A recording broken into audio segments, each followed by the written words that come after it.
இந்த கனவை பாருங்கள் எவ்வளோ அழகாக இருக்குன்னு. இந்த கனவை வந்து எக்ஸ்போர்ட்டிங் இது ஓட்டு கனவா. லோக்கலில் எல்லா கனவும் நமக்கு கிடைக்கும், ஊசி கனவா சடை கனவா எல்லாம் கிடைக்கும். ஆனால் இந்த ஓட்டு கனவை கிடைக்காதுங்க. ஏன்னா இதில் ஒரு ஓடு இருக்கும். இந்த ஓடை எடுத்துட்டா இது வந்து ஃபிங்கர் சிப்ஸ் போல் போகிற மாதிரி போடலாம், ரவுண்டாக போடலாம். இது வந்து மென்று சாப்பிட்ற போல் இருக்கும், குழன்னு இருக்காது, மென்று கடித்து சாப்பிட்ற போல் இருக்கும். ரொம்ப ஒரு டேஸ்டான மீன். நம்ம ஊரில் கிடைக்கிற கனவா தான், ஆனால் அதிகமாக ஃபாரினில் சாப்பிட்றாங்க. ஏன்னா அங்கே வந்து பணம் அதிகமாக கொடுத்து சாப்பிட்றாங்கன்னு சொல்கிறாங்க. நம்ம ஊர்லேயும் பணம் கொடுத்து சாப்பிட்றவங்களாம் நிறைய பேர் இருக்காங்க. அது வியாபாரிங்க தான் எடுத்துன்னு போயிட்டு சேர்க்க முடியல. ஏன்னா பயப்படுவாங்க, அதை எடுத்துன்னு போயிட்டு யாரும் வாங்கலாம், இவ்வளோ விலை கொடுத்து லாஸ் ஆகிடுமோன்னு பயப்படுவாங்க. நம்ம பண்ருட்டி ஆசீர்வாதம் மக்களுக்காக எடுத்துன்னு போய் கொடுக்குறோம். நம்மளுக்கு பயம் இல்லை. ஏன்னா மக்கள்கிட்ட நல்ல பொருளை சேர்த்தா, குவாலிட்டியான பொருளை சேர்த்தா நம்ம மக்களே பணம் கொடுப்பாங்கன்ற அந்த நம்பிக்கை இருக்குது. அதனால் நம்ம பண்ருட்டி ஆசீர்வாதம் மீன் கிடைக்க 500 ரூபா விலைக்கு வருது. இந்த ஓட்டு கனவா ஒரு 4 கிலோ வருதுங்க. யாருக்கு தேவையோ அவங்க சீக்கிரம் புக் பண்ணுறங்க.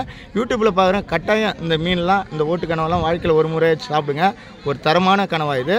கிரேவி பண்ணலாம், தோசைக்கல்லில் போட்டு வறுக்கலாம், எது வேணாலும் செய்யலாம். இது ஒரு தரமான கனவா. நன்றி, வணக்கம்.